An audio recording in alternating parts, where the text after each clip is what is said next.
Hello, ladies and gentlemen.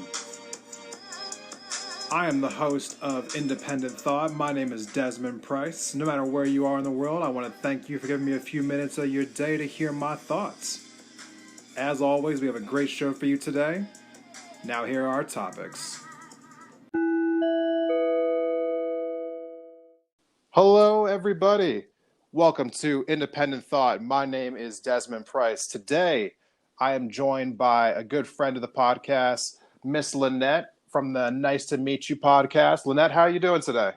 I'm doing great. I'm excited about the episode, and thanks for having me. Yeah, so for my listeners out there who don't know, I came across Lynette's profile on Instagram, the Nice to Meet You podcast, and I started just searching around a little bit, and then I went and checked out her podcast on Apple iTunes, and I just couldn't help but sort of vibing with this podcast. I was really feeling it. I listened to your most recent episode, Dear Younger Self, or is it Dear Younger Me? Did I say that wrong? Dear younger me, but it's okay. It's okay. Dear Younger Me, yeah. And I listened through the whole thing. I was just like, man, I'm really liking what's going on here. Tell me, what made you decide to start this podcast? What was the motivation behind it? So with the pandemic, as everyone knows, we're kind of quarantined. And so someone had asked me to make a video about the things that I've been doing during the pandemic. And I was like, okay. And so I made a quick 4-minute YouTube video and I shared it with people and I got almost 200 views. And so Okay. people were feeling it. They were like, man, because I was talking about how I found myself and how I'm able to reflect, and then the different books that I was reading, and people were amazed by it. So I started making videos just on YouTube before I did a podcast, just on YouTube, and I started releasing them every week. And people were like, man, this is great. And then so in my head, I'm thinking, what about a podcast? But it was just a thought. And so then my cousin, she was complimenting me on one of the videos. I'm just waiting for you to start a podcast. And I'm like, crazy. I was just sitting here thinking about starting a podcast. And then I still didn't start one. I think another week went by. And then another friend, I was talking to her and I was like, she was complimenting me on the video and talking about my voice and how it's so calming and inspiring. And she was like, I was telling her I was thinking about a podcast. And she was like, yeah, I could totally see you doing a podcast. So maybe fast forward 5 or 6 hours after talking to my friend, I just sat on my couch and I was Googling what is the best podcast?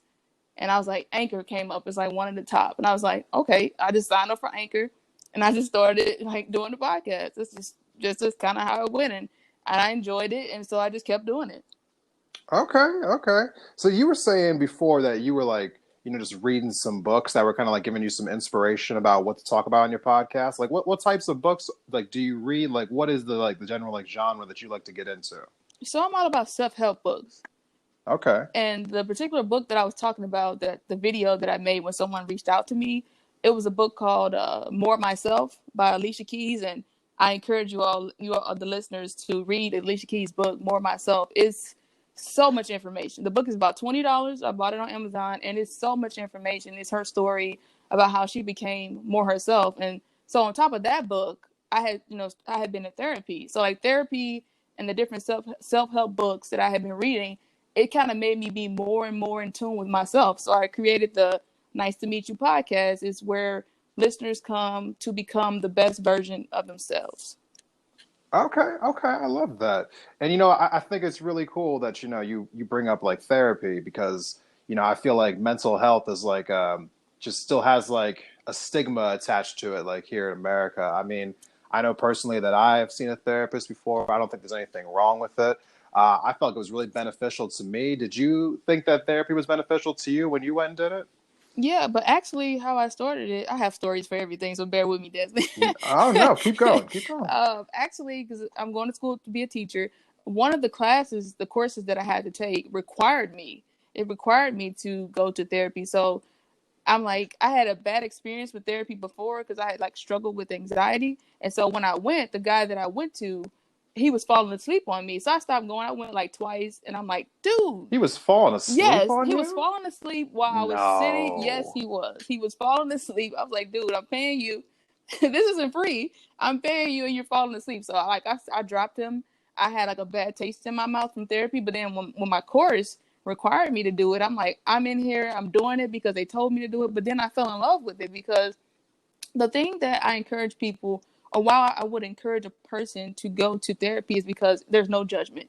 The person doesn't know you from a can of paint, and they just kind of listen to your patterns and how you think, and they kind of just question it, and they kind of nudge you and kind of push you further and kind of challenge your thinking and kind of challenge you to like think out everything. Because sometimes we make decisions off of impulses, and so sometimes like a therapist will kind of hone in on your pattern of thinking. And so I encourage people. I know in the Black community, and I'm a Black woman, and I know sometimes in the Black community, people laugh at you and say like, you're Black, you know, in a Black household, you keep everything in your house. You don't tell anybody about what goes on in this house, and that's not healthy. And so I'm glad that I was kind of forced, and when I was forced to do it, I fell in love with it. Yeah, no, I can't echo that enough. I mean, I feel like, you know, no, just across like all communities, like I feel like there's just too many people out there who just have this negative viewpoint of, you know, just therapy and therapists in general. And I feel like that's something that in our society that needs to change. And I'm glad that it's starting to change, like in the last, like, you know, like handful of years here. That's definitely something that more people need to get involved in. Like mental health is affecting us all. I mean, I feel like anxiety is becoming like a problem for Yeah. people everywhere these days. I mean, I don't know about like you. Like, how old are you, Lynette? Do you mind like Oh saying? no, I don't mind. No, there's no shame in my game. I'm 37, but if you see me, Okay. if the listeners could see me, people think I'm 22. And so typically when I say my age, people are always in awe. But soon as I start talking, they can hear like the maturity in my voice, and so that kind of gives me it gives it away when I start to talk. But like my face, it looks like I'm about 22. Right. I saw your YouTube videos. That's why I asked. I thought you might have been younger than me. I was about to say I'm 30 years old. I'm 30 years old, and I like remember like growing up, like I do not remember people talking about anxiety as much as they're talking about it today. And I don't know if people are just more open about talking about it today or if it's just more widespread, but you know, regardless of whatever the case may be, I think people definitely need to invest in therapy more. Now, Well, you were oh, go ahead, I'm go sorry. ahead. I'm sorry. I don't mean to cut you off, but thinking about listening to you talk, I would say that anxiety because of social media. I would say that anxiety is more prevalent today because social media makes us think that we have to compete with one another. It's like and Yes. social media is like you got to think. People only put good stuff on social media. They're not gonna put the argument they have with their wife or their spouse or partner. They're not gonna put that we're into it. They're gonna put the happy times, the happy moments, the vacations, things like that. So you got to think that you're competing with people that are not like that all the time. Right, because we only put the best versions of ourselves on social media, and then we want everyone to believe that that is our lives, like just completely. Yeah. And so, yeah, no, it's you make 100% sense there. I feel like everyone's trying to like compete against a phantom, you know, just something that just does not exist, Yes.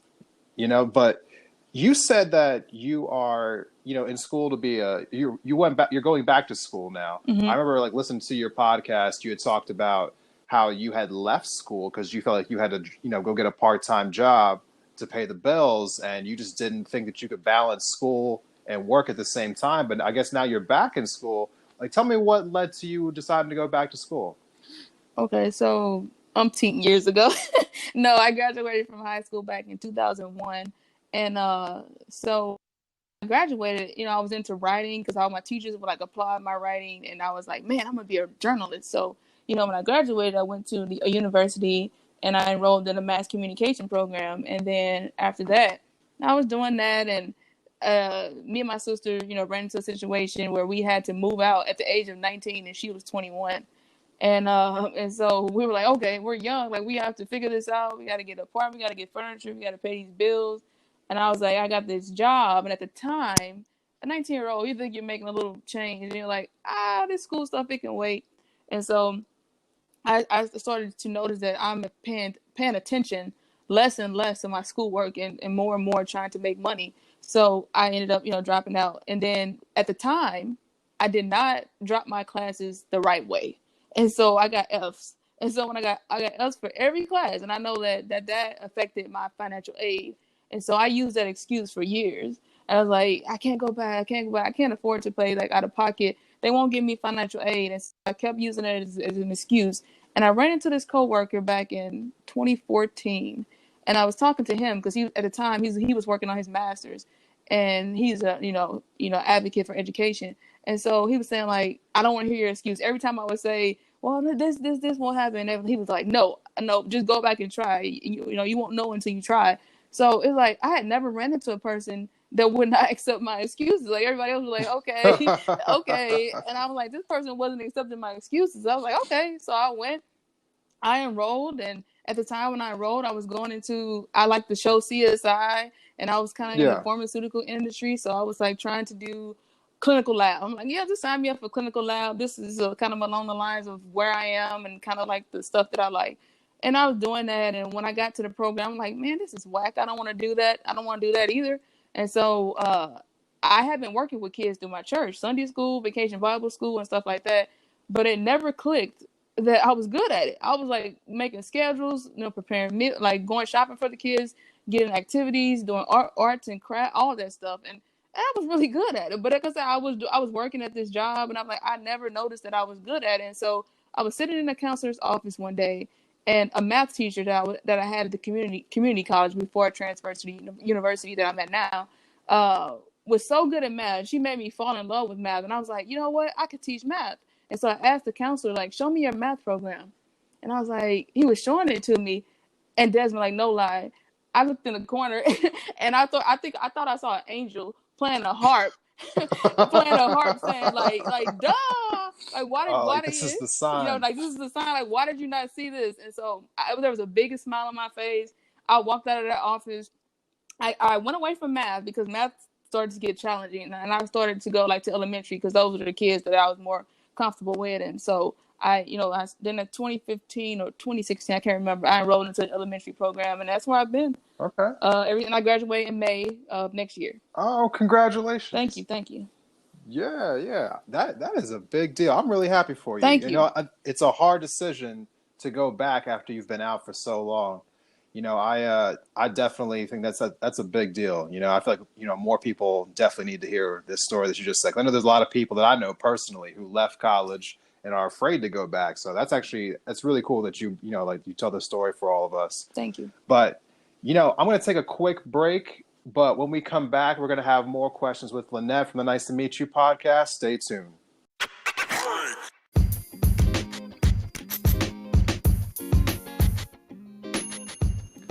Hey there, Indie Thought listeners. Just want to tell you today about one of our sponsors, and that sponsor is Anchor, the program that I'm using right now to create a podcast.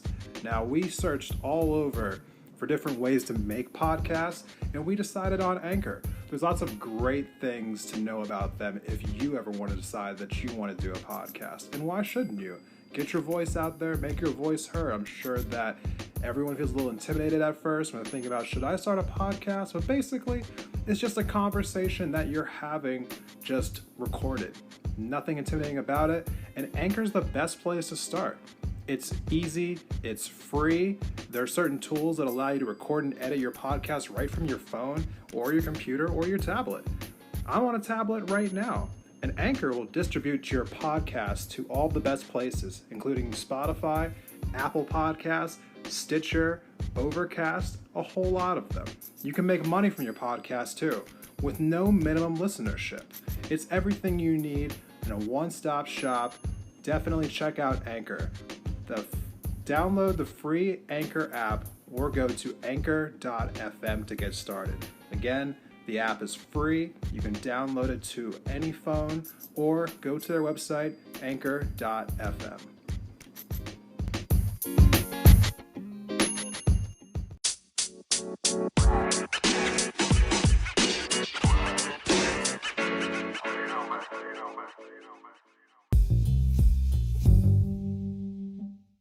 Welcome back from the break, everyone.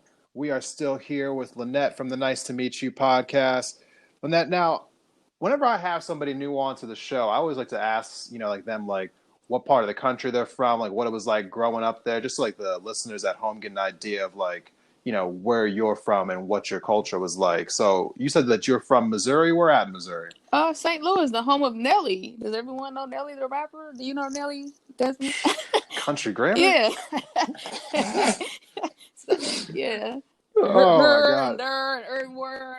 That's how we talk. Okay, okay. Yeah. No, I had some friends. I was telling her before that I got some friends from Kansas City, but I don't really know anybody from St. Louis until now. Like, so what was it like growing up? Like in the city or like outside the city? So I grew up within the city limits. So we have like South Side, like you hear like Chicago, kind of like Chicago says South Side, North Side, and you hear like the county, like Yeah. North County, South County. But I grew up in the South Side, and so St. Louis is a very segregated city. And if you live here, like somebody, the number one question that you hear from people in St. Louis, what high school did you go to? That is what everybody asks you. Like that's how they can place you. They can say, well, you grew up in Okay. this area. It's like they know you now. Like as soon as you say what high school you went to, they can kind of say like this is this person from this group of this area. And Okay. yeah. Okay. So St. Louis, I gotta if I remember correctly, that's like right where like Ferguson is, right? And it's not too far because Ferguson is a suburb of North County. Okay. Yeah. So when that happened a few years back and like up in Ferguson, like what kind of like impact did that have on the rest of St. Louis? Like did you like was it anything like noticeable or was it just like a news story that just like happened for a couple of days or did it actually like rock the community a little bit when that happened? So let me say the news magnifies things to make you think that St. Louis was on fire. They will make you think that everybody's burning, that it is crazy. Because like people that had like kids that went to like SLU, St. Louis University, or Washington University, like these are prominent universities, and like they would be worried for their kids. But like the areas that like SLU is in, the area that Washington we're near Ferguson. Ferguson is a very small suburb, and so what went on after Mike Brown it was like a street called West Florissant, and I think also New Florissant. Those are two like main streets that the things were going on, like where people were burning buildings and with the rioting and looting and stuff like that. And so the news, CNN, big news companies would come here and just like photo ops and like stuff like that, and they would magnify and make you think that St. Louis is just horrible. But no, it's like this was like confined areas that people were like upset and in a rage and understandably, with the different things that are going on today. Still, when it happened, and Yeah. just think about that St. Louis it gets a bad name for crime, like right up there kind of with Chicago, but St. Louis is also a good place, and every place has his bad areas. So overall, I can't complain. Like I'm St. Louis born and raised, so I have nothing bad to say about St. Louis. Yeah, St. Louis was in the news recently because of actually like an election that was going on there between I think what was the names Corey Bush, Lace yeah, Corey Bush and Lacey yeah, Clay that was was big. That that? was big. That was big. We were really happy that she won. Yeah, did you vote for Corey Yes, Bush? I did. I'm not ashamed. Thinking we need change. Lacey, the Clay family had been holding that spot down in Congress for so long, and Right. So just to give the people at home some ideas, the Clay family, first there was a father and then there was a son. The two of them held a seat in this, well, I think it was like the Missouri First yes, District for since like 1969. And Corey Bush, ran as a progressive candidate against, Congressman Clay, who was, I think, also a member of the Congressional Black Caucus. And they dumped a bunch of money into his campaign, and there was just all kinds of crazy negative attack ads being like thrown at Corey Bush. And she's, a member of the community. I think she's a registered mm-hmm. nurse. She's also like a pastor at a local church. And she was able to pull out a pretty big victory, down there in St. Louis. So, definitely want to put a spotlight on her because if I got my news correct here, she's the first black woman to be elected to Congress in Yes, the state of Missouri in its entire history. yes, and the campaign. I don't know if you could see the commercials, where you were, but Lacey Clay kind of hit low with her campaign. He like made it seem like she was lying. She wasn't really a pastor. Like they said that she didn't even have an address that they could find, and it made her seem just like a not a nice person. And I'm glad that she ran her campaign with integrity. I will commend her for that. She had a lot of support. I mean, even people came and like knocked on my door 2 or 3 times just to say like, can we have your support? And I was like, man, like Lacey Clay, no one has ever reached out, to me and Corey Bush. She even, I want to say, and I may be wrong, I thought that she was diagnosed with COVID. I want to say that once she got out the hospital, that she went back right with the people, like protesting and stuff like that. So he was out and being seen in the community. And so Lacey Clay, Yeah. I've never like he's like came to my church like one time, but I never seen him like out in the community. Right. And that's one of the things that, like that people are always talking about, that there's like certain members of Congress who just like take their appointments for granted. Like they just like show up and just assume that they'll be voted for. But for those who want to know a little bit more about Cori Bush, if you go on to Netflix, that documentary "Knock Down the House," she is one of the four members who is actually on that documentary along with AOC. That's a great story, man. I really like that. I mean, there is just too many people in politics right now who just kind of take their status for granted. We need more people in there who are actually going to fight for the everyday person. Now, are you paying attention to the election that's going on this year? I know some people like to stay out of politics altogether. So Yeah, I looked at the Democratic convention and the Republican convention. I'm sorry, I couldn't even stomach it for more than 2 seconds. So, so no, I don't blame you. I don't blame you. yeah. I didn't. I honestly I didn't watch it myself because in most scenarios, like I would not want to even be remotely excited about our options this year. But, I personally feel like I have to vote against Donald Trump because I just can't stand to see him in office anymore. But like, what are your feelings on this election? Like, do you plan on voting? Like, do you want to share with the people who you're voting for and why? Well, like you said, it's by default that we have to vote for Joe Biden. So because we've seen Trump in like how for 4 years that it's been like a reality show, and we kind of just want to turn it off. And so I hate by default that I'm kind of just giving Joe Biden. I really don't know what he stands for, but I like that he picked up Kamala Harris, and so Okay. I think that she's a strong. What I perceive, and I could be wrong, is that Kamala Harris is going to be the president, and Joe Biden is just going to be there because I feel like her presence and how she like speaks and all the agendas that she has, it seems like she kind of knows where she wants the country to go more so than what I've heard from Joe Biden. I feel like Joe Biden is kind of like he made the joke on with Charlamagne the God about if you ain't black. Oh my Yeah, and God. so I'm like, he knows that we have no other choice, but and he was really wise in picking up Kamala Harris because I know a lot of black people were like, the Democrats have been like stringing us along for so long. By default, we have no other choices. But what are you going to do for us? And so, Right. yeah. No, you see, I grew up over, like outside of Philadelphia, spent some time in Jersey, so I haven't been all around the country, so I can't really like speak for a community as a whole, but like what is like your community like feeling like about Kamala Harris, in and around like St. Louis? Like what do people think about her as a person? Well, I can say based off just looking at different social media posts from like different people in St. Louis is that everybody was happy. It was like he did the right thing by picking Kamala Harris. Some people wanted him to pick Stacey Abrams, because I think she was I thought that more, he yeah, would. she was more progressive, like in her thinking. Because Kamala Harris, I've heard that it's a joke out there saying that she put as many black people in jail as Joe Biden or something like that. It's like a joke about her and how when she was she a DA? I could be quoting it. I hope I'm not quoting it incorrectly. She was the attorney general for Okay. the state of California, and before that, she was a prosecutor in the Bay Area. So yeah, she's got a history on her. Yeah, and I heard that her and because Joe Biden is getting hung up on, he increased.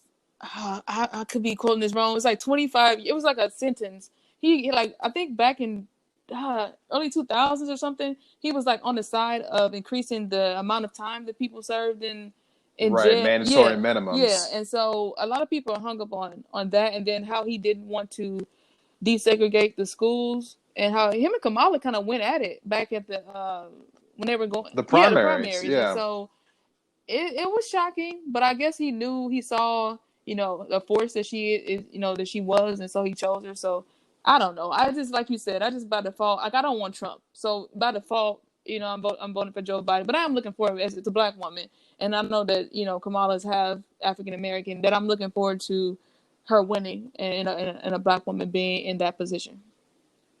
Yeah, no, I think it's a big deal. I've been on other podcasts recently, where I had some people trying to tell me that they thought it was a little cheesy for, Biden to pick someone just because they were a black woman. And, I think my response to him was, there's been a lot of women who have been qualified to be vice president for decades now that have just been passed over because they were a woman. So I don't really see anything wrong with a person being chosen because they're a woman or a woman of color. I feel like it's almost like retribution at this point, because so many people got passed over for so long because they thought they couldn't win with a woman. I agree. So, yeah. So before we close out this episode here, Lynette, I wanted to thank you for coming on. And I wanted to just give you a second to plug your podcast, tell people, where they can find it, what you're all about one more time so that everyone at home knows where to go find you. Okay. So it's called, and I'll spell it out for you all because it's not like nice to meet you the traditional way. It's NICE, and then 2 is in the number 2, and then it's MEET, and then U is in the letter U. And I have also created an IG page for the podcast.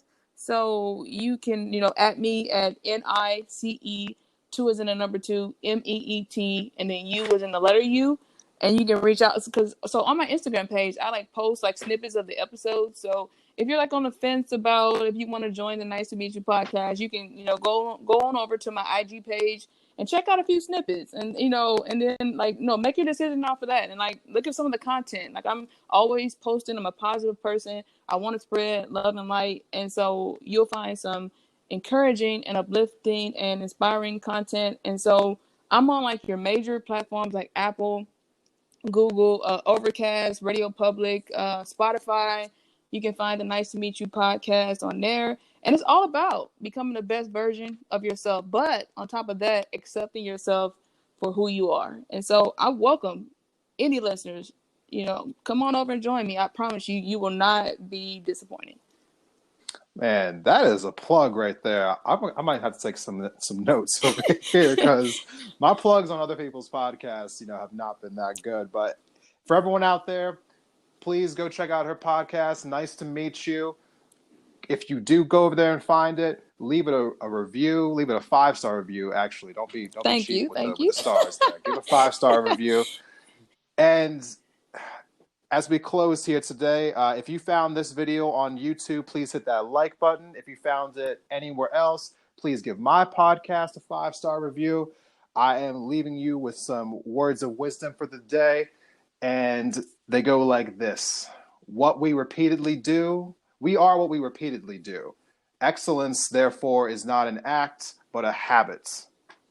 So, to everyone else out there, I will see you next time, and remember to embrace your independence.